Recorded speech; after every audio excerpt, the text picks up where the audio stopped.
საშინაო სკოლის გაკვეთილებს წარმოგიდგენთ კომპანია სილქნედი.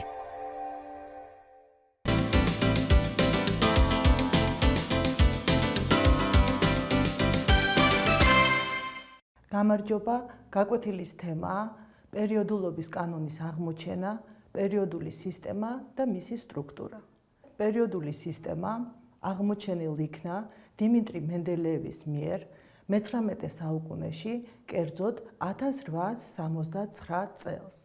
ჩვენი გაკვეთილიც სწორედ შეეხება ამ საკითხს, ანუ თუ როგორ მივიდა მენდელეევი პერიოდულობის კანონის აღმოჩენამდე, რაში მდგომარეობს თვითონ ეს პერიოდულობის კანონი და დავიწყოთ ამ თემაზე საუბარი. როგორც მოგახსენეთ, 1869 წელს აღმოჩნდა და ეს კანონი ამ დროისათვის ცნობილი იყო მხოლოდ 63 ქიმიური ელემენტი, დღეისათვის შეგახსენებთ, რომ უკვე 118 ქიმიური ელემენტია ცნობილი და მენდელეევამდე იყო არაერთი მცდელობა იმისა, რომ ეს 63 ელემენტი, ქიმიური ელემენტი რაღაცა ნიშნით დაეხარისხებინათ, დაეჯგუფებინათ, ანუ მოეძებნათ ასე ვთქვათ, გარკვეული კანონზომიერება ამ ელემენტების თვისებებს შორის. იმ დროისათვის ცნობილი განსაზღვრული იყო ამ ელემენტების ფარდობითი ატომური მასები და სწორედ დიმიტრი მენდელეევმა 63 ქიმიური ელემენტის, იმ დროისათვის ცნობილი ქიმიური ელემენტის კლასიფიკაციის საფუძვლად მიიჩნია სწორედ ელემენტის ფარდობითი ატომური მასა. და დაალაგა ეს ქიმიური ელემენტები ფარდობითი ატომური მასების ზრდის მიხედვით. შემდეგ დააკვირდა ამ ელემენტების თვისებების ცვლილებას და მიაგნო კანონზომიერებას, რომელიც მდგომარეობდა შემდეგში, რომ განსაზღვრული რაოდენობის ელემენტის დაალაგა ატომური მასის ზრდის მიხედვით და დაინახა, რომ ამ ელემენტების თვისებები არა განუსაზღვრელად იცვლებოდა, არამედ ემორჩილებოდა განსაზღვრულ პერიოდულობას. ანუ, უფრო მარტივი სიტყვებით რომ ვთქვათ, გარკვეული ინტერვალის, ანუ გარკვეული პერიოდის შემდეგ თვისებები მეორდებოდა. ეხლა მოვიშველიოთ პერიოდული სისტემა და ვნახოთ თუ რას გულისხმობდა მენდელეევი, როდესაც ამ ფორმულირებამდე მივიდა. მაგალითად, პერიოდულ სისტემაში, ესე იგი ლითიუმი, ტუტე მეტალი, შემდეგ მოდის ბერილიუმი, შემდეგ მოდის ბორი, რომელიც უკვე ამფოტერული თვისებებით ხასიათდება და ამფოტერული თვისებები უკვე მოგეხსენებათ, რომ არის შუალედური, ანუ ორმაგი ბუნება, ახასიათებს როგორც მეტალური, ისე არამეტალური. შემდეგ გადადის უკვე არამეტალურ თვისებებში და მთავრდება ინერტული აირით. ნეონი არის მე-10 ელემენტი, ხოლო მე-11 ელემენტი ისევ არის ტუტე მეტალი. შემდეგ მას ისევ მოჰყვება მეტალი მაგნიუმი, ისევ ამფოტერული მეტალი, გადადის არამეტალურში, ისევ ინერტული აირი. ანუ რომ დაალაგა მენდელეევმა ეს ქიმიური ელემენტები ერთ მწკრივში, ნახა რომ ყოველი რაღაცა გარკვეული ინტერვალის შემდეგ ისევ მეორდებოდა ტუტე მეტალი, ისევ მეორდებოდა ამფოტერული ელემენტი, ისევ მეორდებოდა არამეტალი და ისევ მეორდებოდა ინერტული აირი. და საფუძვლად, როგორც უკვე მოგახსენეთ, აი ამ განლაგებას დაუდო, ესე იგი დაალაგა ფარდობითი ატომური მასების ზრდის მიხედვით.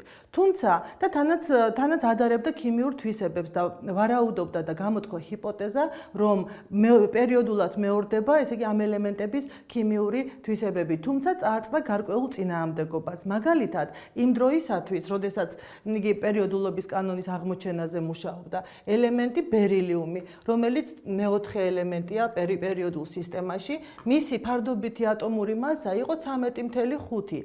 არასწორად იყო განსაზღვრული იმ დროისათვის. სინამდვილეში იყო 9.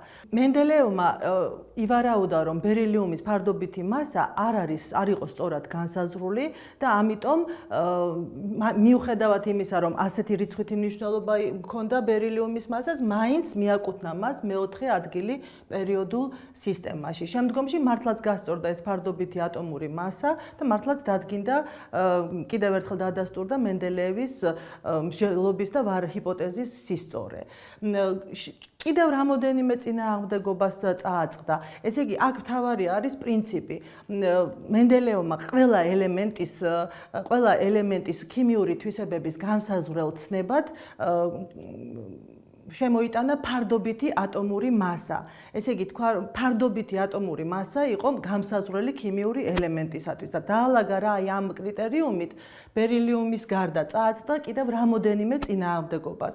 მაგალითად, კობალტი და ნიკელი. თუ შევხედავთ პერიოდულ სისტემაში 27 და 28 ელემენტები, კობალტის მასა არის 58,93 მიასედი, მაშინ როდესაც ნიკელის 58,79. ანუ მომდევნო ელემენტის მასა წესით უნდა ყოფილიყო უფრო მეტი ვიდრე წინა ელემენტის, მაგრამ აქაც მაშინ ირეოდა უკვე ქიმიური თვისებები და ამიტომ მენდელეევმა აქაც დაუშვა გამონაკლისი.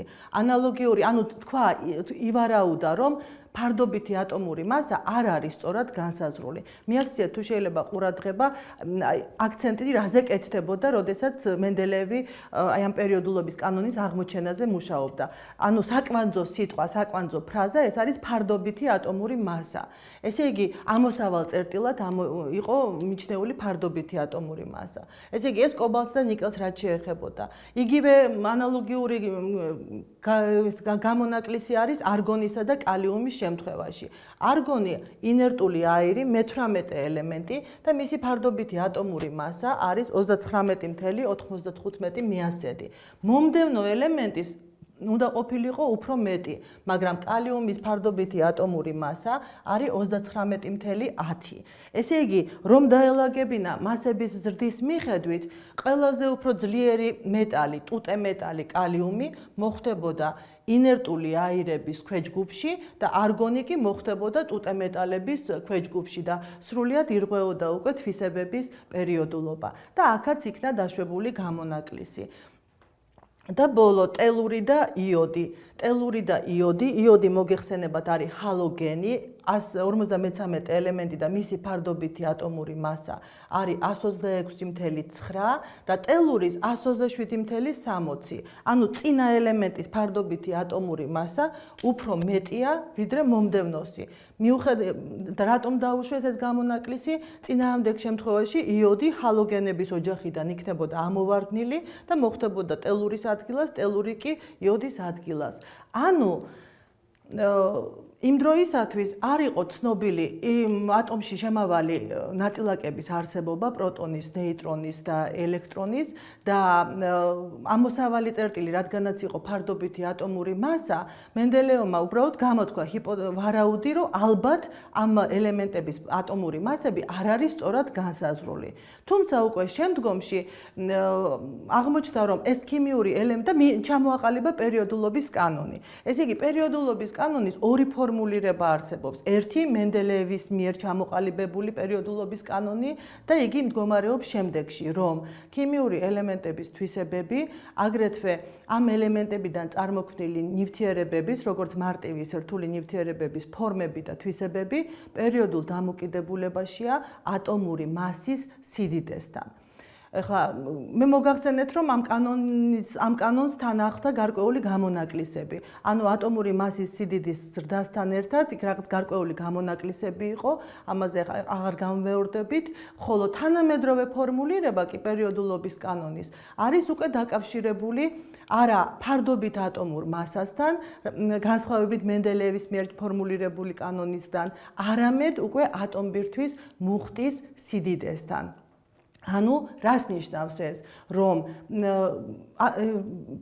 იზრდება არა ესე იგი პერიოდულობის კანონის თანამედროვე ფორმულირება არის შემდეგი. ახლა მე ჩამოვაყალიბებ და შემდეგ უკვე გავშიფროთ, რომ ქიმიური ელემენტების თვისებები, აგრეთვე ამ ელემენტების მიერ წარმოქმნილი ნაერთების ფორმები და თვისებები პერიოდულ დამოკიდებულებაში არის ატომგულის მუხტის სიდიდესთან. ანუ მას შემდეგ, რაც აღმოჩნდა, რომ ატომში შედის ატომბირთვი და მის გარშემო მოძრავი ელექტრონები, რომ ატომბირთვი თავის მხრივ შეიცავს პროტონებს და ნეიტრონებს, ანუ ელემენტის განსაზღვრელს, ელემენტის იდენტურობის განსაზღვრელს დადგინდა, რომ წარმოადგენს არა ფარდობითი ატომური მასა, არამედ ატომბირთვში პროტონების რაოდენობა, ანუ ატომბირთვის მუხტის სიდიდე. და ატომბირთვის მუხტის სიდიდე თავის მხრივ ქიმიური პერიოდულ სისტემაში ქიმიური ელემენტის რიგით ნომერს ემთხვევა. ესე იგი, მე რამდენიც იქნება ქიმიური ელემენტი, იმდენი პროტონი იქნება მისი ატომის ატომბირთვში, ანუ იმდენი იქნება ატომბირთვის მუხტი. მაგალითად, ავიღოთ იგივე ლითიუმი, მესამე ელემენტი პერიოდულ სისტემაში და მისი ატომბირთვის მუხტის სიდიდე იქნება +3 და პროტონების რაოდენობა კი 3. მეაქციათ თუ შეიძლება ყურადღება, რომ როდესაც ვამბობთ პროტონების რაოდენობას, უნდა ვთქვათ 3 ყოველგვარი ნიშნის გარეშე. რომ ვამბობთ ატომბირთვის მუხტის სიდიდეს, ატომბირთვის მუხტი, ანუ ზოგადად მუხტი შეიძლება იყოს ან დადებითი, ანუ არ ყოფითი. აქ აუცილებლად უკვე უნდა ვთქვათ რიგითი ნომერი, ოღონდ ნიშნით, ანუ +3. ანალოგიურად, მაგალითად ნახშირბადისთვის, რახან რიგითი ნომერი არის 6, ეს იმას ნიშნავს, რომ ატომბირთში გვაქვს 6 პროტონი და ბირთვის მუხტი არის +6. ესე იგი, ამავდროულად უკვე აღმოჩნდა, ცოტა უკვე მომდევნო პერიოდში, აღმოჩნდა, რომ ყველა თითქმის ესე იგი ელემენტების დიდ უმრავლესობას ახასიათებს უпростоრად გააჩნია იზოტოპები. ჩვენ უკვე ვისაუბრეთ იზოტოპებზე და შეგახსენებთ, რომ იზოტოპები ეს არის ერთი და იმავე ელემენტის სახესხვაობები, რომლებსაც ერთსი აქვთ ატომბირთვის მუხტის სიდიდე და განსხვავებული ნეიტრონების რაოდენობა და მასური რიცხვი. და სწორედ მასური რიცხვი, რადგანაც არის განსხვავებული, არ შეიძლება ის იყოს განსაზღვრელი ქიმიური ელემენტების თვისებების და ყველა იზოტოპს აქვს ერთი და იგივე პროტონების რაოდენობა. ამიტომ, ესე იგი, მენდელეევის მიერ ჩამოყალიბებული ფორმულირება თანამედროვე სახით კიდევ ერთხელ გავიმეოროთ, არის შემდეგი, რომ ქიმიური ელემენტის თვისებები, აგრეთვე ამ ელემენტების ნაერთების ფორმები და თვისებები პერიოდულ დამოკიდებულებაშია არა ფარდობით ატომურ მასასთან, არამედ ატომბირთვის მუხტის სიდიდესთან. ეხლა გადავიდეთ და მოკლედ მიმოვიხილოთ გაკვეთილის მომდევნო საკითხი, გაკვეთილზე განსახილველი მომდევნო საკითხი, ეს არის პერიოდული სისტემა და მისი სტრუქტურა. მოგახსენეთ, რომ დღეისათვის უკვე 118 ელემენტია ცნობილი და ეს ელემენტები რაღაცა კრიტერიუმებით დაყოფილი არის, განლაგებული არის სისტემურად პერიოდულ სისტემაში, ანუ როგორ? პერიოდებად დაყოფილია პერიოდული სისტემა, ანუ 7 პერიოდი, ეს არის ჰორიზონტალური რიგი, რომელიც პირველი პერიოდის არ ეხება მხოლოდ და ყველა დანარჩენი იწყება ტუტე მეტალით და მთავრდება ინერტული აირით და დაყოფილია აგრეთვე ვერტიკალურ სვეტებად, რომელთაც ჯგუფები ეწოდებათ. ეხლა ჩვენ აქ გვაქვს ორი სახის ტაბულა, ანუ პერიოდული სისტემის გრძელი ვარიანტი და ეს არის მოკლე ვარიანტი. დღესდღეობით უფრო ხშირად და უმეტესწილად უკვე გადასულები არიან ქიმიკოსები გრძელი ვარიანტის გამოყენებაზე, თუმცა ამ გაკვეთილის თემა მოითხოვდა ძველი ვარიანტის სისტემის ტაბულის გამოყენებასაც და ვინაიდან აქ უფრო თვალნათლი ჩანს თუ როგორ იყო კლასიფიცირებული ეს ელემენტები. მას შესაძლოა 7 პერიოდი გვაქვს და 8 ჯგუფი. ჯგუფები თავის მხრივ იყოფა მთავარ და თანაურ ქვეჯგუფებად. ანუ აქ წერია A და B, ანუ A ქვეჯგუფი, B ქვეჯგუფი, მეორენაირად მთავარი ქვეჯგუფი და თანაური ქვეჯგუფი. პერიოდები, როგორც ხედავთ, პირველი, მეორე და მესამე პერიოდი თითო მწკრივისგან შედგება. მაშინ, როდესაც მე-4, მე-5, მე-6, მე-7-ში არის 2 ჰორიზონტალური მწკრივი. ანუ ზედა თუ ზემოდან გადათვლით, გამოდის ლუწი 1, 2, 3, 4, მე-4, მე-5, მე-6, მე-7, მე-8, მე-9, მე-10, მე-11. ანუ ყოველი დიდი პერიოდის ზედა მწკრივი იქნება ლუწი, ხოლო ქვედა მწკრივი იქნება კენტი.